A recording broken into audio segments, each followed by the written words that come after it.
It got its name from the highest mountain pass in Italy, and we reckon it's probably the best bike to come out of the Moto Guzzi factory. This week we're checking out this. It's the new Moto Guzzi Stelvio.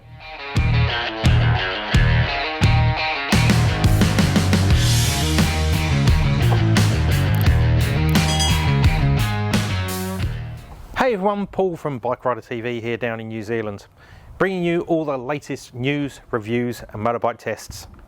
If you like watching videos on motorbikes, make sure to subscribe and hit that bell so you get notified every time we put a new video up.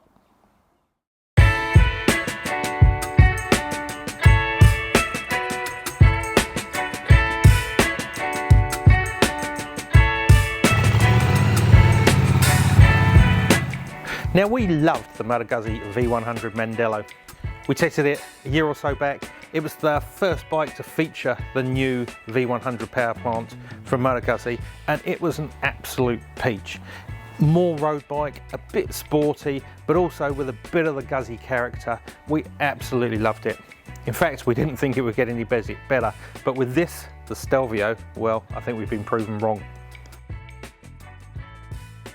So the Stelvio is Moto Guzzi's enter into the very, very crowded adventure bike market. Although this is very much more an adventure tourer with a 19-inch front wheel than it is a real pucker adventure bike. But still, it's going up against some really stiff competition. Things like BMW's new 1300 GS, Ducati's Multistrada, even down to Suzuki's V-Strom, and there's a massive price difference between the lot. The Moto Guzzi here in New Zealand sits around $32,000 depending on how you spec it here in New Zealand, and to be honest, it sort of sits in the middle of the category as well, from your V-Stroms, which are sort of down around 22,000 up to your fully loaded BMW that you could probably pay 50,000 bucks for. So in this overcrowded market, what is going to make you want to buy a Moto Guzzi Stelvio? Well, you've got the adventure goods, you've got the long travel suspension, you've got the slightly knobbly tyres, you've also got that Guzzi character. Not too much, it's not quirky like the old Guzzis used to be, but that engine, the way it delivers the power, the way it sounds, it really does bring something slightly different to the adventure category. So design and aesthetics, well, it is unmistakably a Moto Guzzi with those cylinder heads poking out the side there, but they really have done a great job of modernising the Stelvio while also keeping a bit of that character. So we've got nice LED headlights at the front with a DRL, daytime running light, that's the Moto Guzzi Eagle at the front, so it kind of, you know, harks back to the tradition. You've got a box to the front there that actually we've got radar cruise control, we'll get back to that later. Nice big screen which down low looks cool, but you can also jack it up electronically, so it's provides you loads of wind protection. The colour, bit of a not so sure about that. They do a black version. This one is kind of like an orange and silver, and while it does make the bike sort of stand out, probably a little bit polarizing. Moving to the back of the bike, shaft drive, which is going to be very popular with some people. You don't have to mess around with a chain and all that sort of stuff, don't get dirty, but also it's got a nice little system that you don't get a torque reaction from the shaft drive, but what you also get is that fantastic looking wheel exposed there thanks to the single-sided nature of that shaft drive. So overall, again, they've kind of managed to mash the modern with the traditional, and I think it's pretty cool.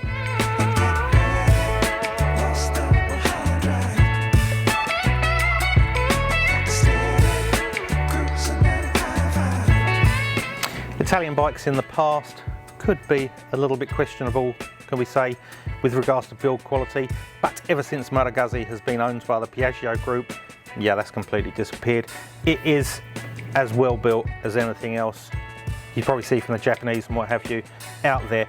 It really is a slick, nicely crafted motorcycle, beautifully sumptuous saddle.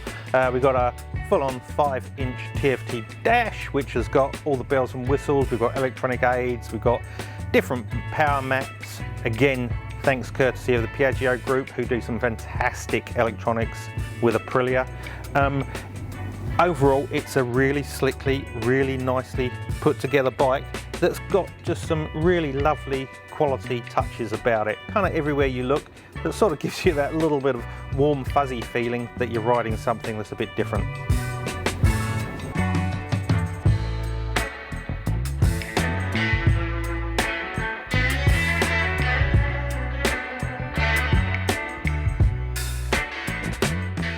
Now, at the heart of the Stelvio is this, Moto Guzzi's new power plant. New. We saw it in the V100 Mandello, now it's gone into the Stelvio, and it really is a decent engine.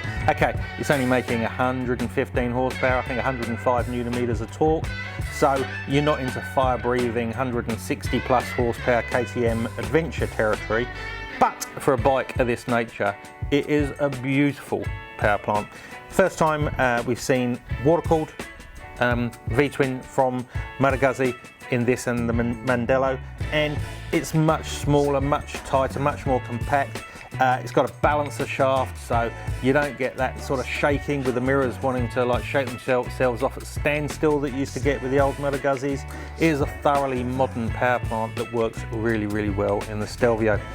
Now, they did a few tricks with it, so they've rotated the cylinder head, so we've got the exhaust coming out underneath, whereas on the previous Guzzis they used to come out in front, and you used to have the throttle bodies and everything behind, so the whole thing used to sit further back and it used to bang your knees. Not so with this one, much more compact, further forward, works really well and doesn't interfere with you with regards to the riding position.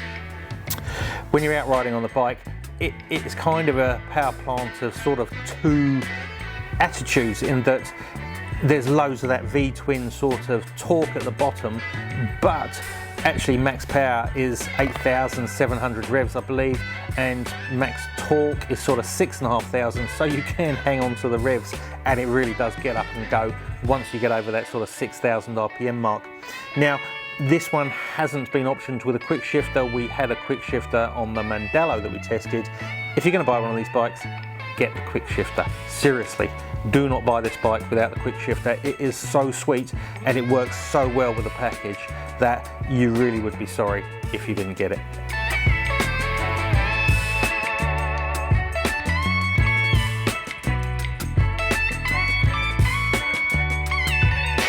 Now, with Moto Guzzi being owned by the Piaggio Group, we've got Aprilia to thank for the electronics, and they really have done a fantastic job. 5-inch TFT dash, as I say, and you can do your connectivity and all that sort of thing if you actually option the connectivity module, but you can connect your phone to it. We've got 5 different riding modes, so we've got off-road, rain, road, tour and sport, with the off-road one deactivating the rear ABS, which all you adventure riders will be happy to hear.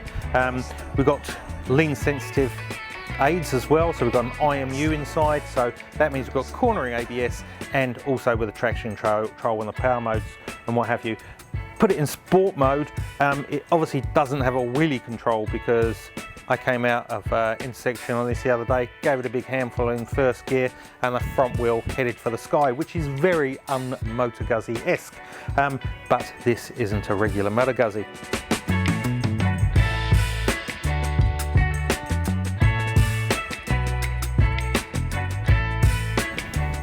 So handling and comfort. Well, first thing you got to point out is this beautiful saddle. The wife even didn't mind getting on the back, I must say.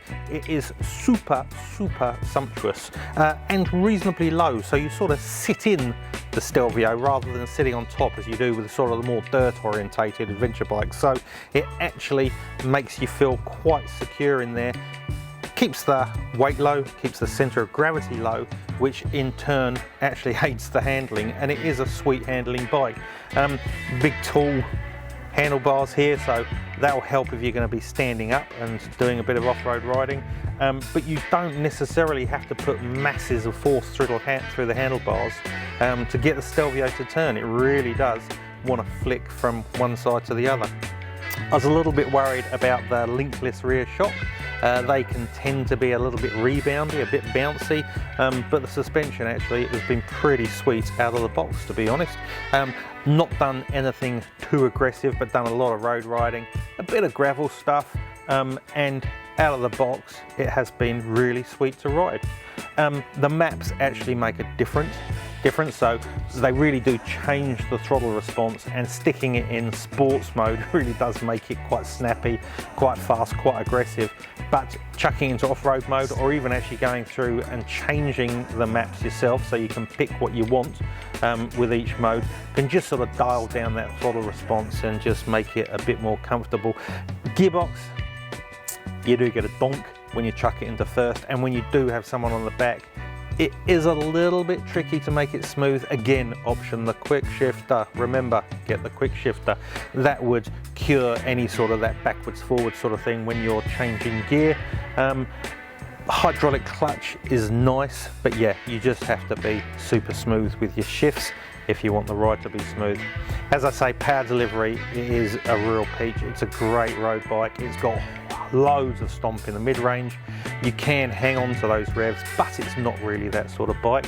What have we got? A 21 litre tank, which you can get over about 400 kilometres out of a tank, depending on how you're riding it. And this electronic screen really is nice actually. When you have it down, I was quite happy sort of sitting there with my peaked adventure helmet on. It wasn't buffeting or anything like that. Chuck it up to its top and you really are sitting in a bubble of still air. So it's a nice bike that you'll be able to spend quite a bit of time on. There is one Moto Guzzi quirk though, and that is those cylinders sticking out the side. Even though this is water cooled, they manage the heat better than they would do with the air cooled ones. You still have that heat, you can still feel the heat coming back onto your legs. And as we're in the middle of summer here in New Zealand, I've been out testing, we've been sort of 30 degrees outside. You can feel the heat on your legs. Once you're up and going and what have you, it's not so bad, but it is there. As I say though, the riding position is all day comfortable. Even the pillion on the back, you can option panniers, which you don't have to have a rack for, they just clip into the back. And it's got quite a cool blind spot system on it as well. So for clicking off the Ks, as I say, it really is a sweet bike. You can also do a bit of adventure stuff. You can do pretty much anything. So pros and cons of the new Moto Guzzi Stelvio. We think it looks pretty cool. It does look pretty cool. The power plant is a peach. The power plant we love. We really do. As I say, it's only got 115 horsepower, 105 newton meters of torque. It's enough, you know, it's entertaining, it's fun, it's flexible, it's usable. Okay, you get a bit of heat off it, which could be classed as a con, I suppose, unless you're riding in winter, but it is a sweet, sweet power plant. The fueling, the electronics, all that sort of stuff is Aprilia. It's great, there's nothing to complain about. Again, the shaft drive they've got worked out really, really well. So you don't get that torque reaction when you're on the throttle or backing off. It's a really nice system, and the bike isn't too heavy. I think it's 245 kilos, I think, wet. So it's not a particularly heavy bike, and with that sit down in the saddle, the weight really does disappear. Cons, I guess, it has to be that heat, and has to be really, you've got to be very deliberate with the gearbox. There's no sort of jumping through gears fast unless you've got the quick shifter. So if you option it without the quick shifter, you just need to be aware of that. You have to be a little bit lazy with your shifting, and if you come from a hot climate, you're going to have to deal with that heat coming from the power plant. So who is going to buy a Moto Guzzi Stelvio? Well, to be honest, it's going to be probably the person that Moto Guzzis have appealed to, and they're people who just want something a little bit different. They don't want to be riding a BMW and a KTM and so on that everybody else has got. They want something that has got a little bit of quirk, but now they don't have to put up with all the idiosyncrasies that used to be classed as character. You know, back in those olden days when things were really a bit bad, a bit terrible, but it was character. Now you get a thoroughly modern bike that has also got a bit of that old school charm, a bit of style, and it's just that bit different to everything else that's on the market. Okay, you're going to pay a bit of a premium. It's Italian motorcycle. What do you expect? You're going to have to pay the money for it. But this time you're getting modern electronics, you're getting a modern power plant, you're getting all the gizmos that everybody else has got. You can even get radar cruise control, you know. You really can get everything on there. but you've got a stylish, different motorcycle that will be comfortable enough to do hundreds of kilometers in a day and then hit some gravel when you get to the end of it. So final thoughts on the Moto Guzzi Stelvio. Is it the best bike to come out of Moto Guzzi's factory? Well, yeah, I reckon it might be actually. I loved the Mandello, I really did. I did like 1200 Ks on it, testing it for the magazine and for the channel and what have you, and I just couldn't get off it. Wherever I went, I'd take the Mandello. I loved it. I didn't expect to feel the same way with this, but in actual fact, the more I ride it, the more I love it, and the more, if it was a choice between the two, I'd actually get the Stelvio over the Mandello. It just does everything. It's kind of cool, it's different, it's quirky. People come and talk to you when you park up in places, which they probably wouldn't do if you're on a Suzuki or a Yamaha or something like that, you know? So you've got that, but it is thoroughly modern. Is it better than the competition? Well, depends where you're coming from, doesn't it? Yes, probably a BMW 1300 GS has got more gizmos on it, will probably go further or be more comfortable or something like that. But there's quite a few of those around. This is something different. So, yep, I reckon it's probably the best bike to come out of the Moto Guzzi factory, and in the class, I reckon it's pretty cool. It'll be an outsider, I must say, but I reckon it's pretty cool. Anyway, let me know what you think. Drop your comments below and we'll get back to you. But it might not be for everyone, but we reckon the Moto Guzzi Stelvio is a pretty cool bike.